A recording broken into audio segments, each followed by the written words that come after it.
ദാ ഇന്നത്തെ വിശേഷം വേറെ ഒന്നുമല്ല കേട്ടോ. നമ്മുടെ വല്യമ്മച്ചും ഉമ്മച്ചും ഒക്കെ ഇതാ റെഡിയായി നേരെ കല്യാണ വീട്ടിലേക്ക് പോകാൻ വേണ്ടിയില്ല. എനിക്കാണെങ്കിൽ കുറച്ച് സമയമുണ്ട്, കാരണം റെഡി ആവാനുണ്ട്, നമ്മുടെ കുട്ടീസിനൊക്കെ ഒരുക്കാനുണ്ട്. അപ്പോഴേക്കും നിഷാക്ക പോയി പള്ളിയിലേക്ക് പോകാൻ വേണ്ടിയിട്ട് റെഡിയായി നിൽക്കുമ്പോഴേക്കും ഞാൻ കുട്ടീസിനെയൊക്കെ ഒരുക്കി ഞങ്ങളും ഇതാ റെഡിയായി നിന്നിട്ട് നേരെ പള്ളിയൊക്കെ കഴിഞ്ഞ് വന്ന് നേരെ ഇതാ കല്യാണ വീട്ടിലേക്ക് പോവാണ് കേട്ടോ. അവിടെ എത്തി നോക്കുമ്പോഴോ പന്തലിലൊക്കെ ഒരുപാട് ആൾക്കാരൊക്കെ ഉണ്ടായിരുന്നു. നമ്മുടെ ഫുഡിൻ്റെ ഒക്കെ ഒരു സമയമായതുകൊണ്ട് തന്നെ അവിടെ ഫുഡിൻ്റെ പ്രിപ്പറേഷനും പിന്നെ അതുപോലെ തന്നെ സെർവ് ചെയ്യാനുള്ള ആൾക്കാരും ഒക്കെ ഇതാ റെഡിയായി അവിടെ നിൽക്കുന്നുണ്ട് കേട്ടോ.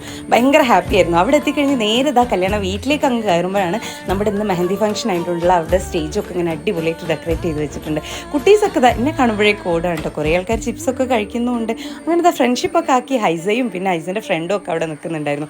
പിന്നെ നേരെ ഒന്നും നോക്കില്ല, ഇനി പോയിട്ട് നല്ല മഞ്ഞച്ചോറും ബീഫ് കറിയൊക്കെ കഴിക്കാൻ വേണ്ടി നേരെ ഇതാ പന്തലിലേക്ക് ഞങ്ങൾ എല്ലാവരും ഇറങ്ങിയിട്ടുണ്ടായിരുന്നു കേട്ടോ.